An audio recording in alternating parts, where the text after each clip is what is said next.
પદાર્થોને જૂથમાં વર્ગીકૃત કરવા માટેનો સૌથી સરળ રસ્તો એ તેમના ભૌતિક ગુણધર્મોની સરખામણી કરવી તે છે. આપણી આજુબાજુના મોટાભાગના તત્વો ધાતુઓ અથવા અધાતુઓ છે. તેથી એ જાણવું મહત્વપૂર્ણ છે કે જે તે તત્વો ધાતુ છે કે અધાતુ છે. તત્વોને તેમના ગુણધર્મોના આધારે જુદા પાડવામાં આવે છે. ધાતુઓની સપાટી સામાન્ય રીતે ચળકાટવાળી અને પોલિશ કરી શકાય તેવી હોય છે. ધાતુઓ સામાન્ય રીતે ઘન સ્વરૂપે હોય છે, દાખલા તરીકે એલ્યુમિનિયમ. પરંતુ પારો અને ગેલિયમ જેવી ધાતુઓ પ્રવાહી સ્વરૂપે અસ્તિત્વ ધરાવે છે. ધાતુઓ વજનમાં ભારે હોય છે, પરંતુ સોડિયમ, પોટેશિયમ, મેગ્નેશિયમ, એલ્યુમિનિયમ વગેરે પ્રમાણમાં હલકી ધાતુ છે. મોટાભાગની ધાતુઓ કઠિન હોય છે. લોખંડ અને તાંબુ જેવી ધાતુઓની કઠિનતા પ્રમાણમાં વધુ છે. તેમને ચપ્પુ વડે કાપી શકાતી નથી, પરંતુ સોડિયમ, પોટેશિયમ જેવી ધાતુઓ પ્રમાણમાં વધુ નરમ હોય છે. તેમને ચપ્પુ વડે સરળતાથી કાપી શકાય છે. ધાતુઓને અફાળવાથી રણકાર ઉત્પન્ન થાય છે.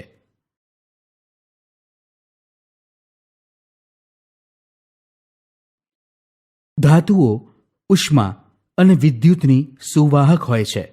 કોપર, સિલ્વર અને એલ્યુમિનિયમ ધાતુઓની ઉષ્મા અને વિદ્યુત વાહકતા ઘણી વધારે હોય છે. લેડ અને મર્ક્યુરી જેવી ધાતુઓ ઉષ્મા અને વિદ્યુતની મંદવાહક છે. ધાતુઓ ટીપાઉપણાનો ગુણધર્મ ધરાવે છે, એટલે કે ધાતુને ટીપીને તેમાંથી પતરા બનાવી શકાય છે. સોનું, ચાંદી અને એલ્યુમિનિયમ ધાતુઓમાં આ ગુણધર્મ વિશેષ જોવા મળે છે. તેથી સોના અને ચાંદીમાંથી ખૂબ જ પાતળી પટ્ટી જેવા વરખ અને એલ્યુમિનિયમમાંથી કાગળ જેવું પાતળું પતરું બનાવી શકાય છે. કેટલીક ધાતુઓ તણાવપણાનો ગુણધર્મ ધરાવે છે, એટલે કે ધાતુને ખેંચીને પાતળા તાર બનાવી શકાય છે. સોનું અને ચાંદી જેવી ધાતુઓ વિશેષ પ્રમાણમાં તણાવપણાનો ગુણધર્મ ધરાવે છે. 1 ગ્રામ સોનામાંથી આશરે 2 કિલોમીટર લાંબો તાર ખેંચી શકાય છે. કોપર અને એલ્યુમિનિયમમાંથી પણ ખેંચીને તાર બનાવી શકાય છે. ધાતુઓના ગલનબિંદુ અને ઉત્કલન બિંદુ ઊંચા હોય છે.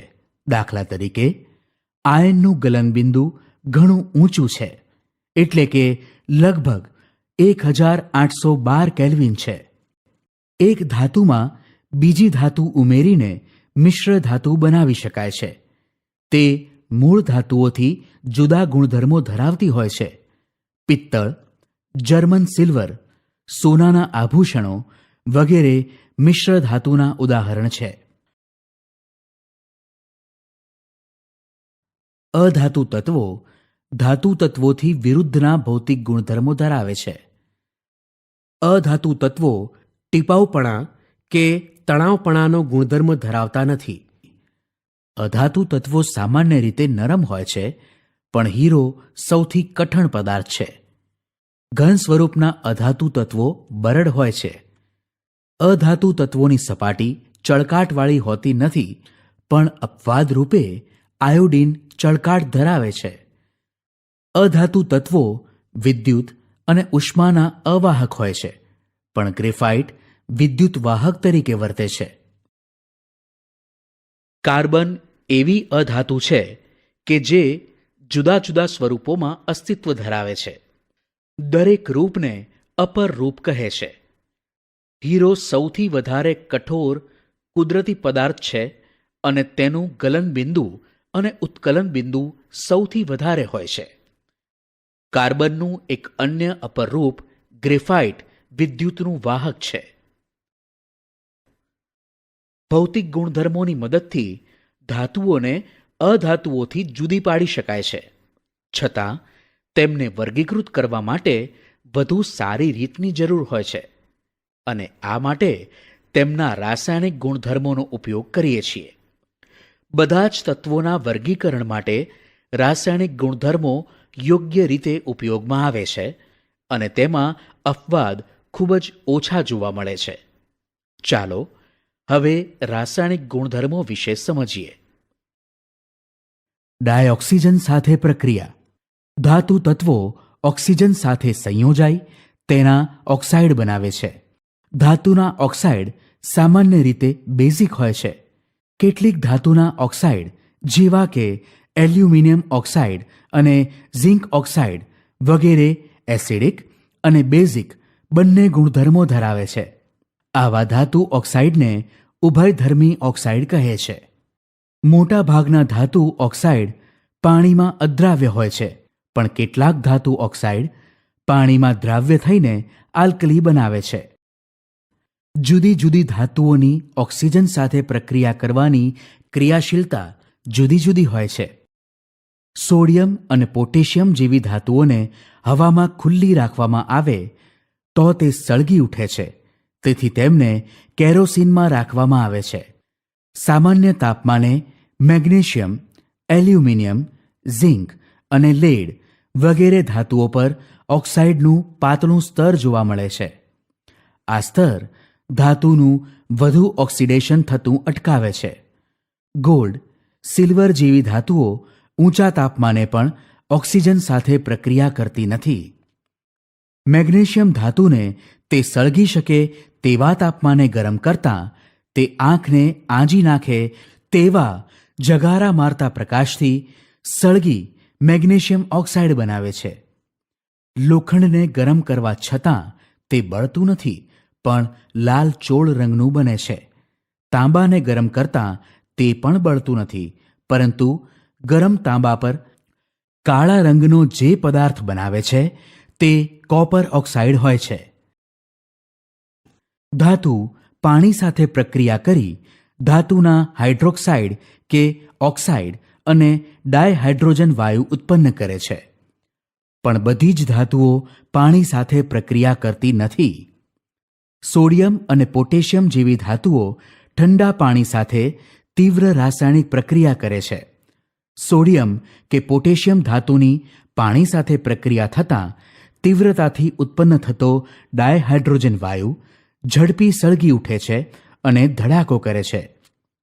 કેલ્શિયમની પાણી સાથેની પ્રક્રિયા ઓછી તીવ્ર હોય છે. મેગ્નેશિયમ ધાતુ ઠંડા પાણી સાથે પ્રક્રિયા કરતી નથી, પરંતુ તે ગરમ પાણી સાથે પ્રક્રિયા કરી મેગ્નેશિયમ હાઇડ્રોક્સાઇડ અને ડાયહાઇડ્રોજન વાયુ બનાવે છે. એલ્યુમિનિયમ, ઝિંક અને આયર્ન ધાતુ ઠંડા કે ગરમ પાણી સાથે પ્રક્રિયા કરતી નથી, પરંતુ તે પાણીની વરાળ સાથે પ્રક્રિયા કરી ધાતુના ઓક્સાઇડ અને ડાયહાઇડ્રોજન વાયુ બનાવે છે.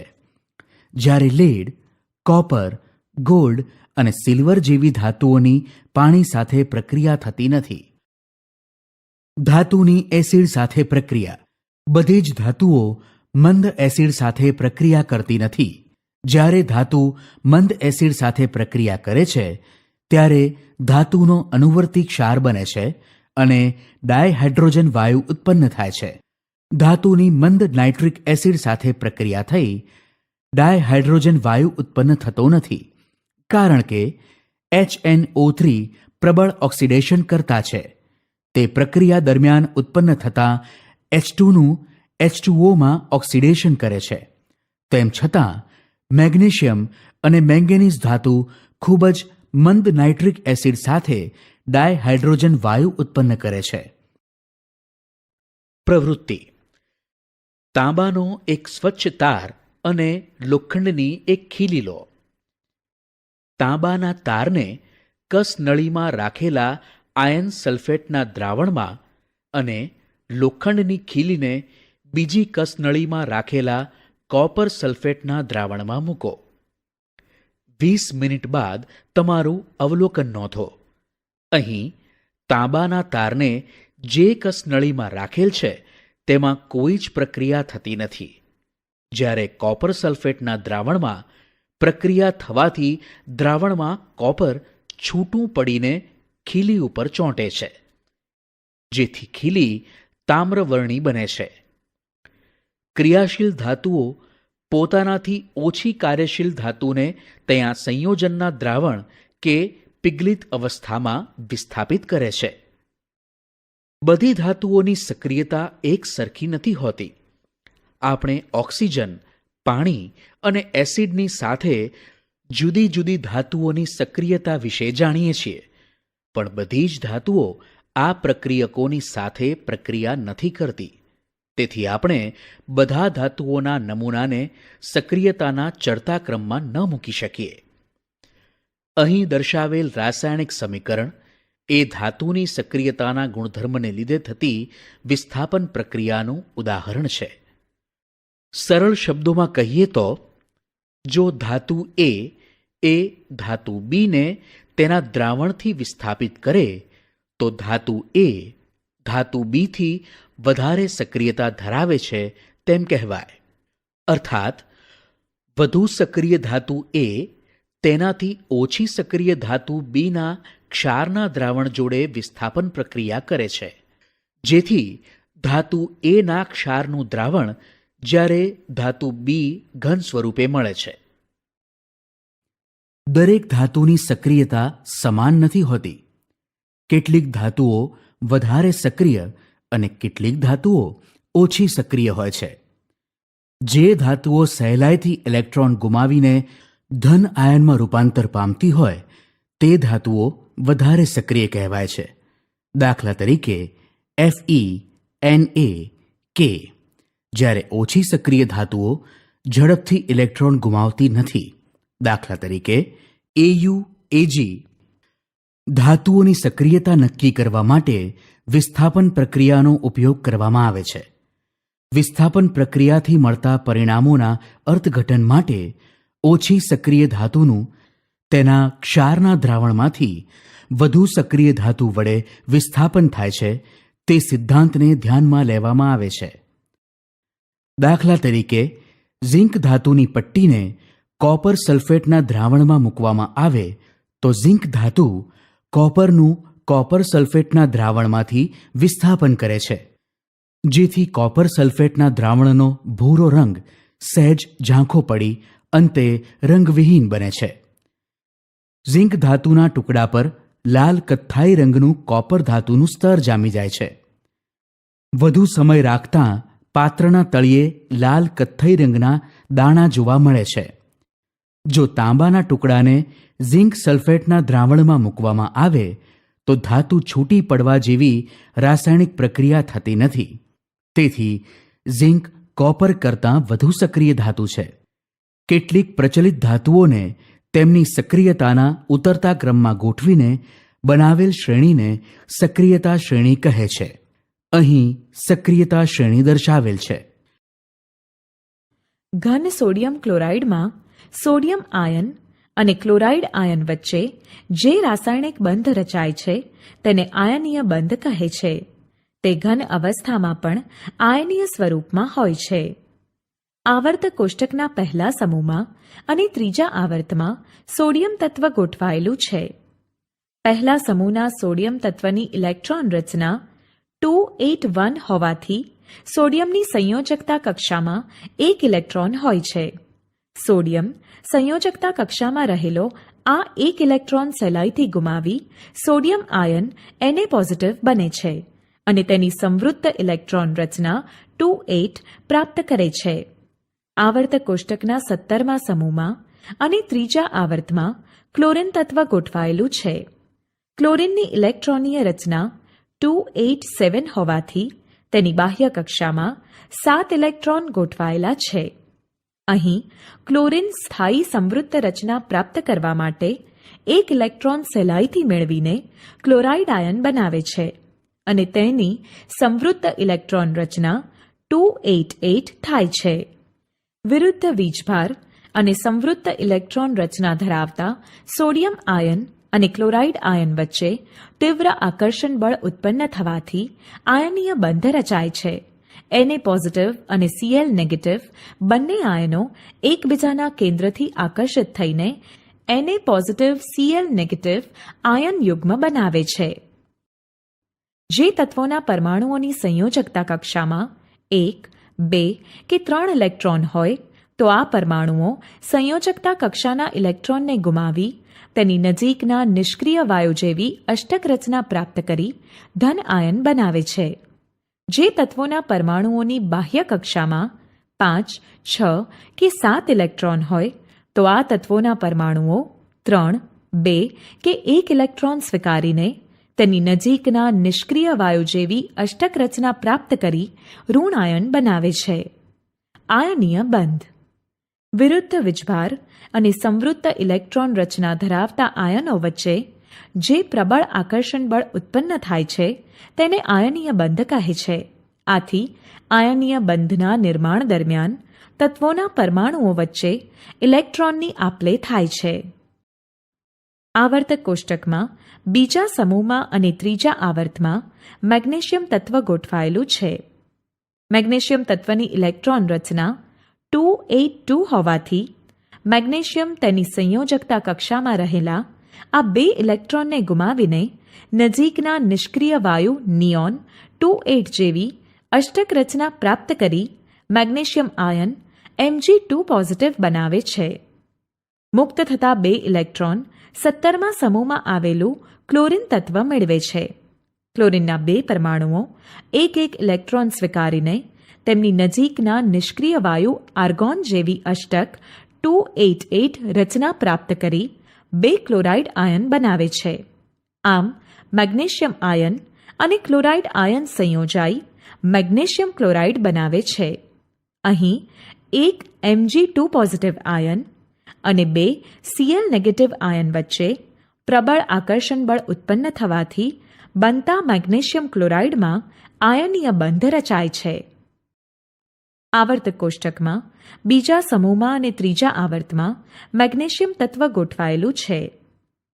મેગ્નેશિયમ તત્વની ઇલેક્ટ્રોન રચના 282 હોવાથી મેગ્નેશિયમ તેની સંયોજકતા કક્ષામાં રહેલા આ 2 ઇલેક્ટ્રોનને ગુમાવીને નજીકના નિષ્ક્રિય વાયુ નિયોન 28 જેવી અષ્ટક રચના પ્રાપ્ત કરી મેગ્નેશિયમ આયન બનાવે છે.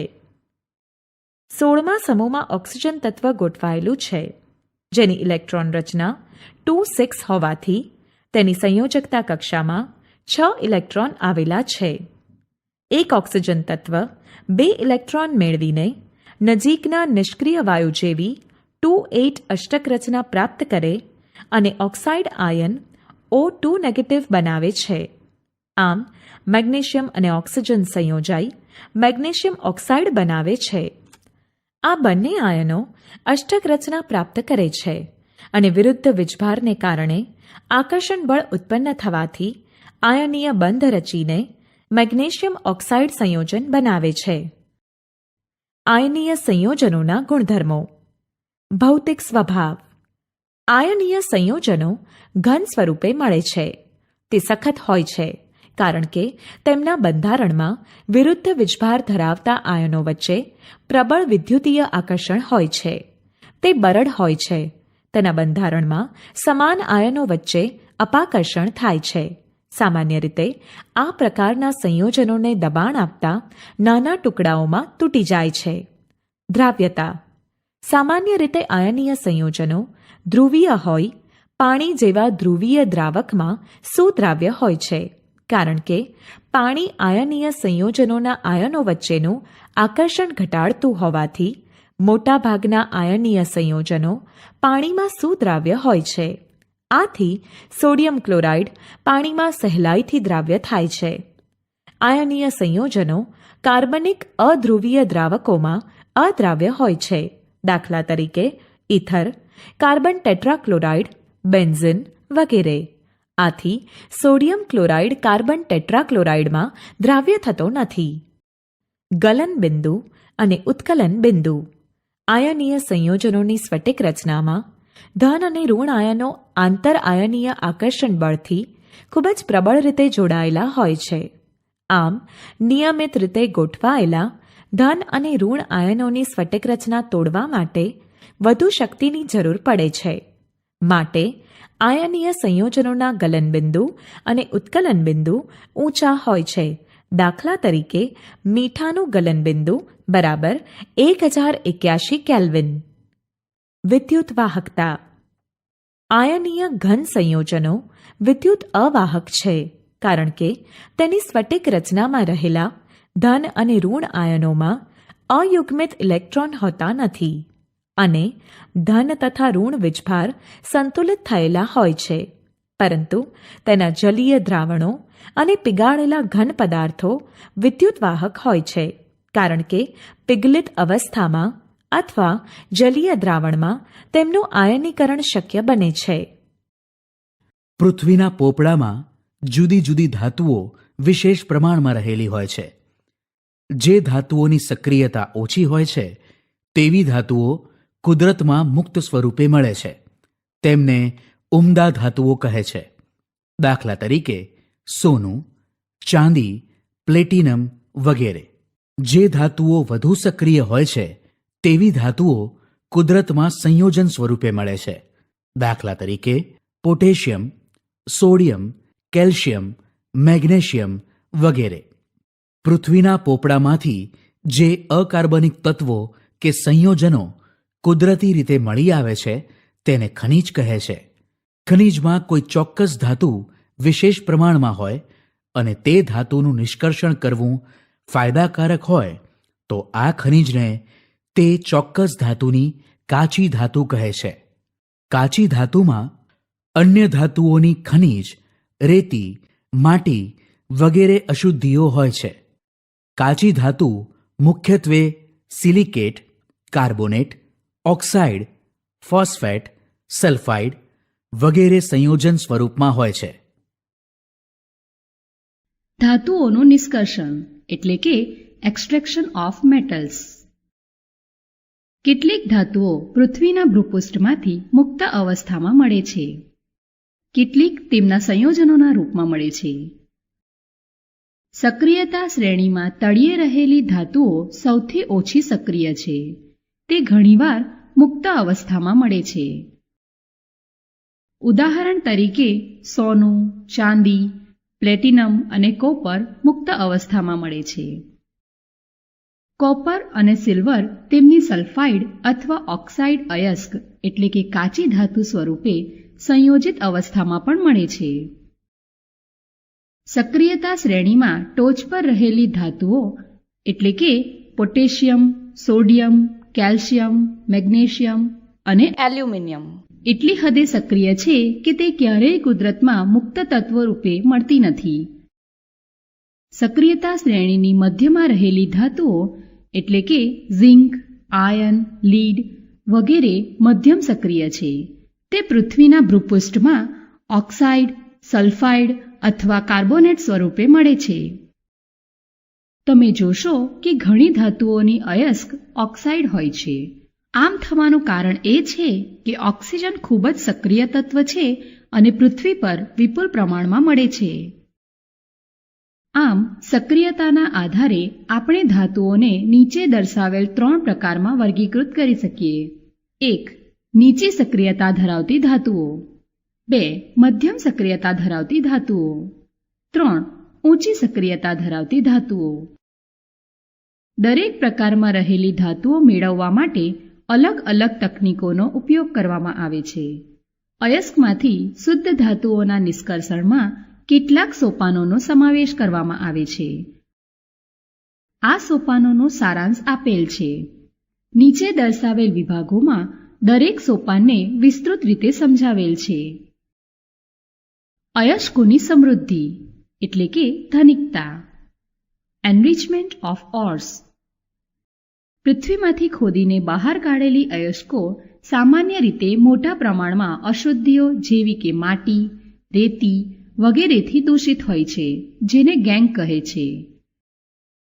ધાતુના નિષ્કર્ષણ પૂર્વે તેમાંથી અશુદ્ધિઓ દૂર કરવી જરૂરી છે. અયસ્ક ગેંગને દૂર કરવા માટે વપરાતી પદ્ધતિઓનો આધાર ગેંગ અને અયસ્કના ભૌતિક અથવા રાસાયણિક ગુણધર્મો વચ્ચે રહેલા તફાવત પર રહેલો છે. તે પ્રમાણે અલગ અલગ અલગીકરણ તકનીકો અપનાવવામાં આવે છે. પૃથ્વીમાંથી મળતી ખનિજની કાચી ધાતુમાં માટી, રેતી વગેરે જેવી કેટલીક અશુદ્ધિઓ હોય છે, જેને ગેંગ કહે છે. ધાતુના નિષ્કર્ષણ પહેલાં કાચી ધાતુની અશુદ્ધિઓ દૂર કરવી આવશ્યક છે. કાચી ધાતુમાંથી અશુદ્ધિઓ દૂર કરવા માટે જે ક્રિયાઓ કરવામાં આવે છે તે જે તે કાચી ધાતુ અને તેમાં રહેલી અશુદ્ધિઓના ભૌતિક અને રાસાયણિક ગુણધર્મો પર આધાર રાખે છે, અને આ મુજબ જ કાચી ધાતુ અને તેમાં રહેલી અશુદ્ધિઓને દૂર કરવા જુદી જુદી પૃથક્કરણ પદ્ધતિઓ વપરાય છે.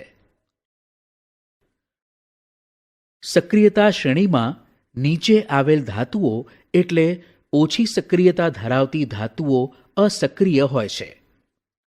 આ ધાતુઓના ઓક્સાઇડને ગરમ કરીને જ ધાતુ મેળવી શકાય છે. દાખલા તરીકે સિનાબાર એ પારાની કાચી ધાતુ છે. તેને હવાની હાજરીમાં ગરમ કરવાથી તે સૌથી પહેલા મર્ક્યુરિક ઓક્સાઇડમાં ફેરવાય છે, અને તેને વધારે ગરમ કરવાથી આ મર્ક્યુરિક ઓક્સાઇડ મર્ક્યુરીમાં રૂપાંતરિત થાય છે. આ જ રીતે કુદરતી રીતે Cu2s ના રૂપમાં ઉપલબ્ધ તાંબાને ફક્ત હવામાં ગરમ કરવાથી તેને કાચી ધાતુમાંથી અલગ મેળવી શકાય છે.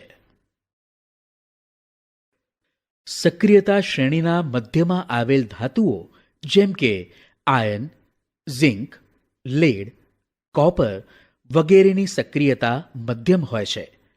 કુદરતમાં આ મોટા ભાગે તેઓ સલ્ફાઇડ કે કાર્બોનેટના રૂપમાં પ્રાપ્ત થાય છે. સલ્ફાઇડ કે કાર્બોનેટની સરખામણીમાં ધાતુને તેના ઓક્સાઇડમાંથી મેળવવી સૌથી સરળ બને છે. તેથી રિડક્શનની પ્રક્રિયા કરી પહેલાં ધાતુના સલ્ફાઇડ અને કાર્બોનેટને ધાતુ ઓક્સાઇડમાં ફેરવવામાં આવે છે. કાચી ધાતુના સલ્ફાઇડને વધુ હવાની હાજરીમાં વધુ તાપમાને ગરમ કરતાં તે ઓક્સાઇડમાં પરિવર્તિત થાય છે. આ પ્રક્રિયાને ભૂંજન કહે છે, અને કાચી ધાતુના કાર્બોનેટને મર્યાદિત હવામાં વધુ તાપમાને ગરમ કરતાં તે ઓક્સાઇડમાં ફેરવાય છે. આ પ્રક્રિયાને કેલ્સિનેશન કહે છે. ઝિંકની કાચી ધાતુના ભૂંજન અને કેલ્સિનેશન પ્રક્રિયાના સમીકરણ અહીં દર્શાવેલ છે.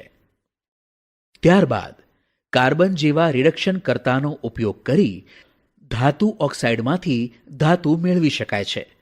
દાખલા તરીકે ઝિંક ઓક્સાઇડને કાર્બનની હાજરીમાં ગરમ કરવામાં આવે ત્યારે તેમાંથી ઝિંક ધાતુ મેળવી શકાય છે.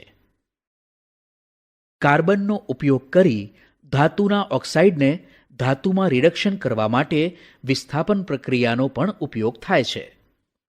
સૌથી વધારે સક્રિય ધાતુ જેમ કે સોડિયમ, કેલ્શિયમ, એલ્યુમિનિયમ વગેરેનો રિડક્શન કર્તા તરીકે ઉપયોગ કરી શકાય છે.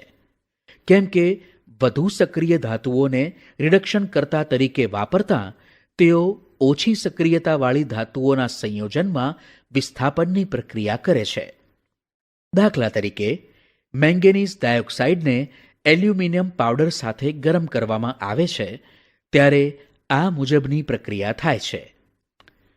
આ વિસ્થાપન પ્રક્રિયાઓ અત્યાધિક ઉષ્માક્ષેપક હોય છે.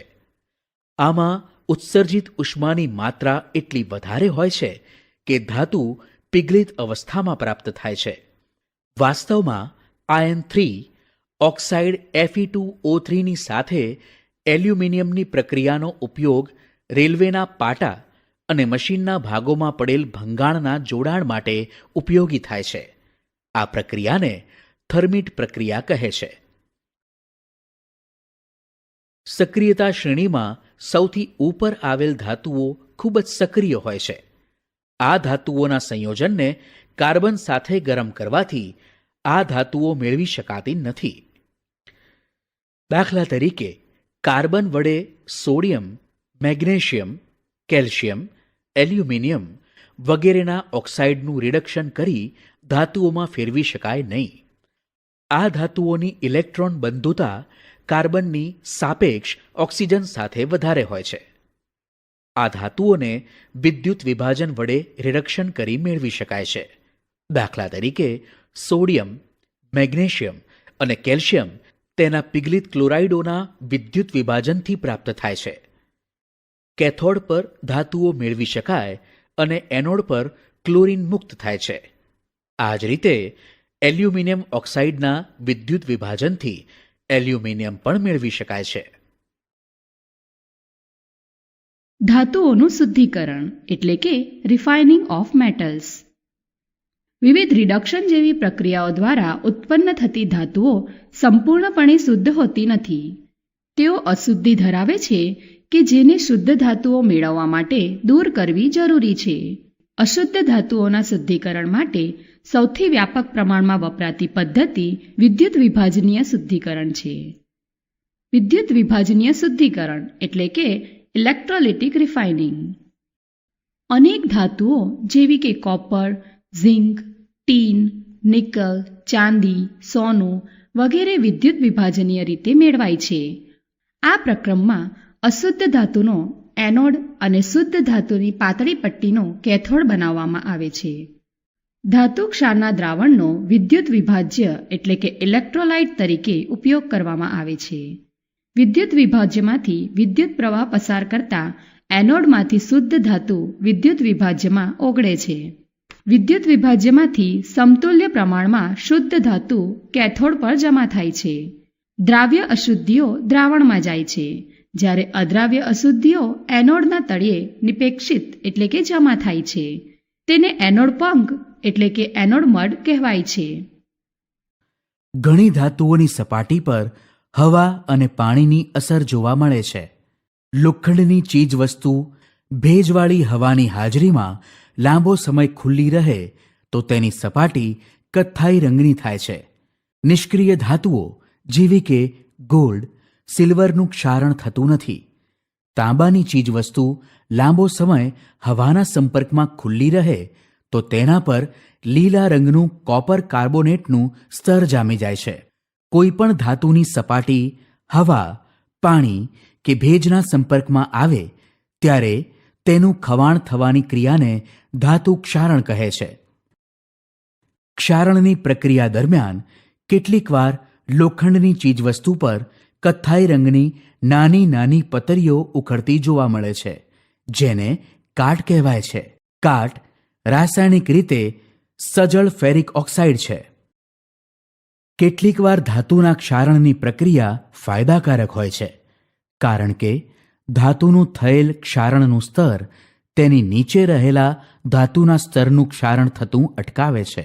દાખલા તરીકે એલ્યુમિનિયમ ધાતુની સપાટી હવામાં ખુલ્લી રહેતા તેના પર એલ્યુમિનિયમ ઓક્સાઇડનું પાતળું સ્તર બને છે. તે તેની નીચે રહેલા ધાતુના સ્તરનું ક્ષારણ થતું અટકાવે છે. તેથી એલ્યુમિનિયમની ચીજવસ્તુનું ક્ષારણ થતું નથી. ક્ષારણને કારણે વિશ્વમાં કરોડો રૂપિયાનું નુકસાન થાય છે. તેથી આ નુકસાનને ઘટાડવા માટે આવા ક્ષારણને અટકાવવાના ઉપાયો અંગે વિચારવાનું આપણા માટે અનિવાર્ય બને છે. ક્ષારણ અટકાવવાના ઉપાયો. લોખંડનું ક્ષારણ અટકાવવાની સરળ અને સસ્તી પદ્ધતિ લોખંડની સપાટી પર કલર કરવાની છે. આનાથી ક્ષારણ થતું અટકે છે. મોટર ગાડી જેવા વાહનોની બોડી, લોખંડની જાળી કે થાંભલા વગેરેને કલર કરીને ક્ષારણ સામે રક્ષણ આપી શકાય છે. જો કરેલો કલર નીકળી જાય તો તે ચીજવસ્તુના ક્ષારણની ક્રિયા શરૂ થાય છે. તેથી આવી જ ચીજવસ્તુઓને નિશ્ચિત સમયાંતરે કલર કરવો જરૂરી બને છે.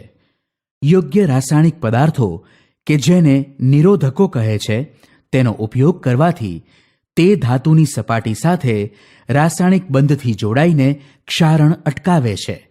કેટલીકવાર લોખંડની ચીજવસ્તુઓ પર તેલ લગાડવાથી ક્ષારણ થતું અટકાવાય છે, કારણ કે તેલનું સ્તર લોખંડની ચીજવસ્તુને હવા કે ભેજના સંપર્કમાં આવવા દેતું નથી.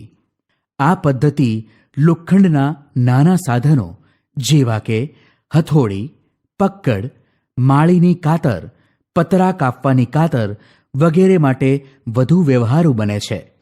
પણ તે મોટી ચીજવસ્તુઓ માટે અનુકૂળ નથી, કારણ કે બહુ ઓછા સમયના અંતરે જે તે સાધન પર ફરીથી તેલ લગાડવું જરૂરી બનતું હોય છે. લોખંડ પર ઇનેમલ કલરનું આવરણ લગાડીને ક્ષારણ અટકાવી શકાય છે. લોખંડની સપાટી પર ઝિંક ધાતુનું અતિ બારીક અસ્તર લગાવીને લોખંડનું ક્ષારણ અટકાવી શકાય છે. ઝિંકનું અસ્તર લગાવેલા લોખંડને ગેલ્વેનાઇઝ આયન કહે છે અને અસ્તર લગાવવાની ક્રિયાને ગેલ્વેનાઇઝિંગ કહે છે. જો ગેલ્વેનાઇઝ્ડ આયન પરથી ઝિંકનું થોડું અસ્તર નીકળી જાય અને લોખંડની સપાટી ખુલ્લી થાય તો પણ લોખંડને કાટ લાગતો નથી, કારણ કે વધુ સક્રિય ઝિંક ધાતુ ખુલ્લા ભાગ પર પ્રસરી જઈ લોખંડને કટાતું અટકાવે છે. ઘરના છાપરામાં વપરાતા પતરા ગેલ્વેનાઇઝ્ડ પતરા હોય છે. સ્ટીમરની લોખંડની પ્લેટોને કાટ લાગતો અટકાવવા માટે લોખંડ કરતાં વધુ ક્રિયાશીલ ધાતુ જેવી કે મેગ્નેશિયમ અથવા ઝિંકના મોટા ચોસલા લોખંડની પ્લેટોની સાથે જોડી દરિયાના પાણીના સંપર્કમાં રાખવામાં આવે છે. આમ કરવાથી લોખંડની પ્લેટ કેથોડ તરીકે વર્તે છે અને મેગ્નેશિયમ અથવા ઝિંકના ચોસલા વધુ સક્રિય હોય એનોડ તરીકે વર્તે છે. આ ઝિંકના ચોસલાનું દરિયાના પાણીમાં સતત ક્ષારણ થતું રહે છે. તેમને સમયાંતરે બદલવા પડે છે. આને સેક્રિફિશિયલ એનોડ કહે છે. લોખંડનું ક્ષારણ અટકાવવાના અસરકારક ઉપાય તરીકે તેમાં અન્ય ધાતુ કે અધાતુ ઉમેરી તેના ગુણધર્મોમાં ફેરફાર કરીને ક્ષારણથી બચાવી શકાય છે. જેમ કે 70% લોખંડ, 20% ક્રોમિયમ અને 10% નિકલ દ્વારા બનતી સ્ટેનલેસ સ્ટીલ મિશ્ર ધાતુ પર હવા, પાણી કે આલ્કલીની અસર થતી નથી તથા તેને કાટ પણ લાગતો નથી. તેથી રસોડાના વાસણો તથા વાડકાપના સાધનો, ઉદ્યોગોમાં વપરાતા મોટા પાત્રો સ્ટેનલેસ સ્ટીલમાંથી બનાવવામાં આવે છે.